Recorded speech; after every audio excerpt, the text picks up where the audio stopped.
앞에 19절 말씀에서 이렇게 말하고 있습니다. 기독교가 이 세상만을 바라보는 것이라면 아주 불쌍한 것이라고 말하고 있습니다.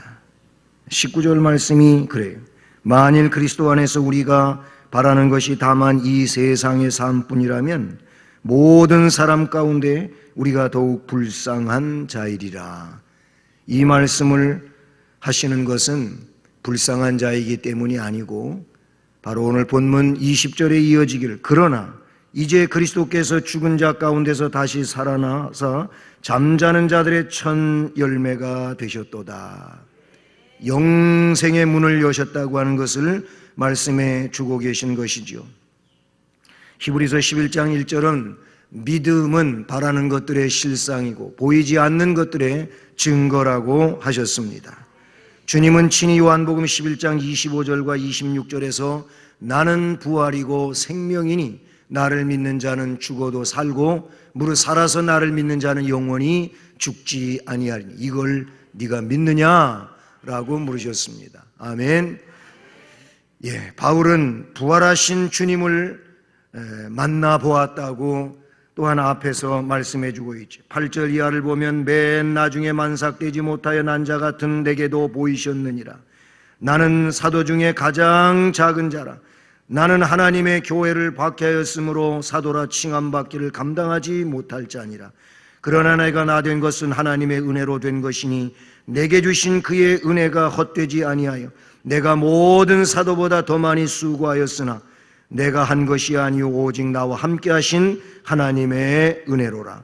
그러므로 나나 그들이나 이같이 전파함에 너희도 이같이 믿었느니라. 아멘. 믿어야 할 줄로 믿습니다.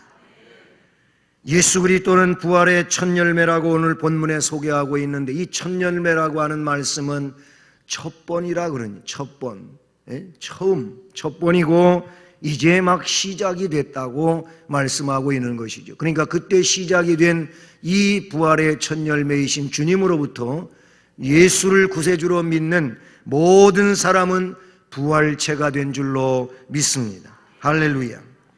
성경에는 그리스도의 부활 외에도 여러 부활 사건들이 기록이 되어져 있는데 열왕기상 17장에 보면 엘리야가 사르밧 과부의 아들을 살려낸 일이 기록되어져 있습니다. 열왕기하 4장에는 엘리사가 수넴 여인의 아들을 살린 일이 기록되어져 있고 예수님은 회당장 야이로의 딸을 살리셨음을 기록하고 있으며 또한 나인성 과부의 아들도 살렸고 베다니에 사는 나사로 그도 살려내셨습니다.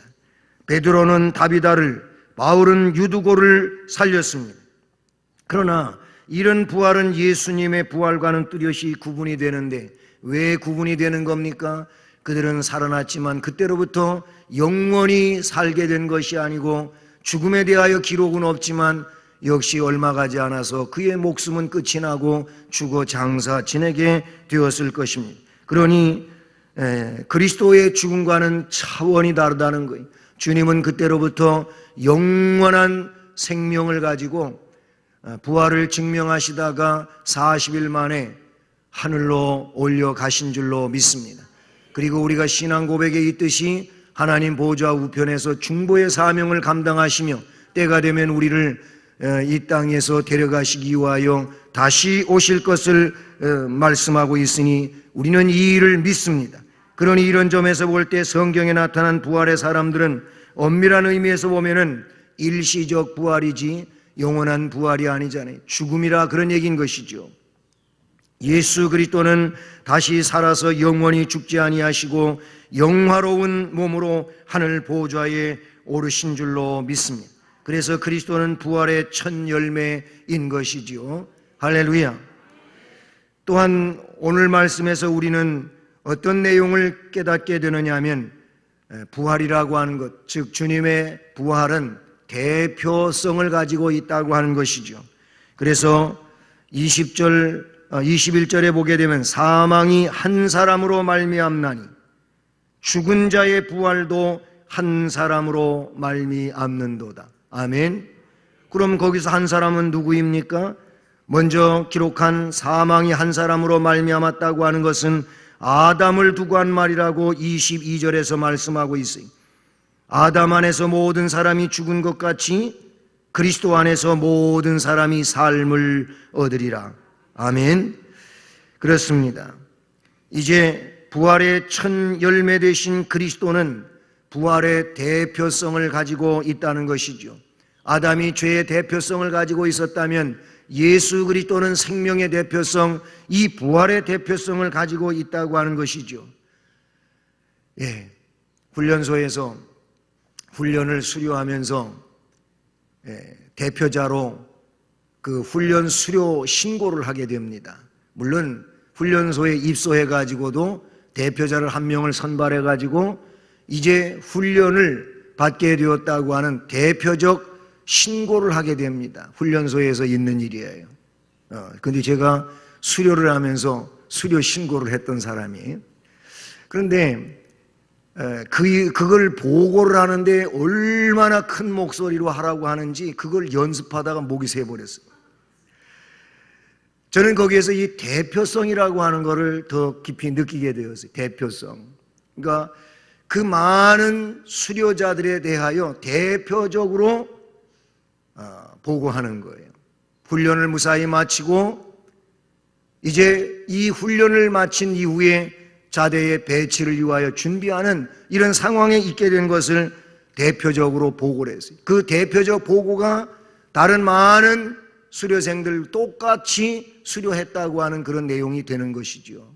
세상에는 대표성이 여러 가지가 있지 않습니까? 마찬가지 이 부활도 예수 그리스도의 첫 열매가 되셨다고 하는 것은 대표성이라고 오늘 말씀에서 나타내 주고 있다는 사실이죠. 그러므로 이 대표적 첫 열매라고 하는 말은 구약 성경에 보게 되면은 수확물을 거둬들여서 첫 열매를 드리라고 한 말씀이 나오고 있습니다. 왜 첫 열매를 드리라고 하셨습니까? 모든 수확물이 다 하나님의 것이지만 첫 열매를 받으심으로써 모든 것을 다 받으신 거나 다름이 없다고 여기셨다고 하는 내용인 것이죠. 그리스도의 부활이 전 성도의 부활의 대표성을 갖는다고 말씀해 주고 있는 것입니다. 사망이 한 사람으로 말미암았으니 죽은 자의 부활도 한 사람으로 말미암는도다고 말씀해 주고 있지 않습니까? 그렇습니다. 예수님의 부활은 대표적인 것이고 그러므로 예수 안에 있는 모든 이들은 다 부활의 생명을 갖게 되는 줄로 믿습니다. 한 사람이 순종하지 아니함으로 많은 사람이 죄인 되었었지만 한 사람이 순종함으로 많은 사람이 의인이 되었다고 로마서에서 말씀해 주고 있습니다. 그리스도는 부활에 있어서만 성도들의 대표자인 것이 아니고 모든 면에 있어서 성도의 대표자가 되시는 줄로 믿습니다. 그러므로 전 성도는 그리스도의 이러한 대표성에 의해서 자신은 아무 공로가 없지만 의인으로 인정받게 된 줄로 믿습니다. 우리를 대신한 그리스도의 죽음으로 죽음을 면제받았습니다. 그리스도의 의로운 행동으로 의인으로 인정을 받아서 영생의 반열에 세워지게 된 줄로 믿습니다. 우리에게는 아무 능력이 없지만 그리스도의 다시 사심으로 우리도 다시 살게 되었다고 하는 사실을 이 귀한 시간에 확신하면서 앞에 말씀을 드린 것처럼 믿음 충만한 은혜의 심령 되기를 주님의 이름으로 축복합니다. 이제 우리는 그리스도의 부활에 동참된 심령이 되어야 될 줄로 믿습니다. 그리스도의 부활에 참여하려면 어떻게 해야 하는 것입니까? 성경의 원리를 따르면 우리는 그리스도의 부활에 동참하기 위해서는 그리스도와 연합하는 것입니다. 그리스도와 연합하는 것은 다른 것이 아니고 예수 그리스도를 구세주로 영접하는 것입니다. 예수 그리스도를 부활의 주님으로 생명의 주님으로 내 안에 영접하는 것입니다. 영접하게 되면 주님은 내 안에 오시는 것이고 내 안에 오신 주님으로 말미암아 그 심령은 하나님의 자녀가 되는 줄로 믿습니다. 영접하는 자 곧 그 이름을 믿는 자들에게는 하나님의 자녀가 되는 권세를 주셨다고 요한복음 1장 12절에 말씀하고 있습니다. 주님은 말씀하셨습니다. 나는 세상의 빛이라고 하셨으며 생명이라고 하셨습니다. 그래서 나를 믿는 자는 죽어도 산다고 말씀해 주신 줄로 믿습니다. 어떤 공로나 행위로 되는 것이 아니고 오직 예수 그리스도를 내 안에 구세주로 영접하면 되는 줄로 믿습니다. 이것이 부활에 참여하는 것이고 주님 안에서 그 역시 생명의 역사를 이루는 축복의 심령이 되는 줄로 믿습니다. 이제 주님을 영접하는 것은 주님을 따라가는 것입니다. 자신에게 맡겨진 십자가를 지고 주님을 따르는 것이 주님을 영접한 자의 삶이라고 볼 수 있는 것이죠. 이제 우리는 이 부활에 동참된 삶을 이유하여 믿음의 길로 가야 될 줄로 믿습니다. 믿음의 일을 감당해야 될 줄로 믿습니다. 생명의 일, 다시 사는 일, 이 사는 일을 하는 자가 되어야 할 줄로 믿습니다. 성경은 생명의 일, 다시 사는 일, 믿음의 일에 대하여 이야기할 때 새 삶이라고 말했어요. 이걸 거듭난 삶이라고 한 것이죠. 우리는 거듭난 심령으로 거듭난 삶을 살아가는 생명의 일을 감당하는 자가 되어야 할 줄로 믿습니다. 죄의 일은 멸망의 일이요 사망의 일이요 불행하게도 형벌의 일이 되지만 예수 안에서 우리는 생명의 일, 의로운 일을 감당해야 될 줄로 믿습니다. 요한복음 5장 29절에서 그래서 선한 일을 행한 자는 생명의 부활로 악한 일을 행한 자는 심판의 부활로 나오리라고 말씀해 주셨어요. 세상의 종말 이후에는 심판이 있는데 나의 죽음 끝에도 심판이 있게 되는데 신보좌 심판이 이루어지는 그날 책에 기록된 대로 심판을 받게 될 것입니다. 첫째 부활에 참여한 자는 곧 생명책에 기록된 자들은 거룩한 성 새 예루살렘에 입성하게 될 것이지만 생명책에 기록되지 못한 자와 사망과 음부는 불못에 던져져 세세토록 밤낮 괴로움을 받을 것이라고 계시록 20장 7절로 15절에 기록되어지고 있습니다.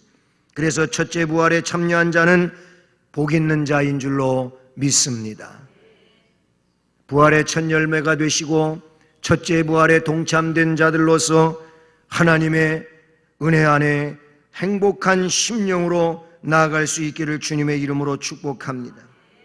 자녀들아 이제 그의 안에 거하라. 이는 주께서 나타내신 바 되면 그의 강림하실 때 우리로 담대함을 얻어 그 앞에서 부끄럽지 않게 하려 함이라.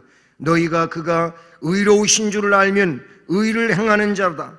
그에게서 난 줄을 알리라. 사랑하는 자들아 우리가 지금은 하나님의 자녀라. 장래에 어떻게 될지는 아직 나타나지 아니하였지만 그가 나타나시면 우리가 그와 같을 줄을 아는 것은 그의 참모습 그대로 볼 것이기 때문이니 주를 향하여 이 소망을 가진 자마다 그의 깨끗하심과 같이 자기를 깨끗하게 하느니라. 할렐루야.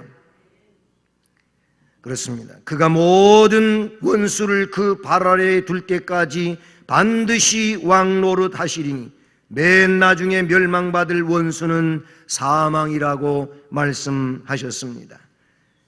사랑하는 성도 여러분, 어김없이 2015년 생명의 날 부활의 새벽에 이 자리에 참여한 여러분 모두에게 생명의 은혜가 풍성할 수 있기를 주님의 이름으로 축복합니다.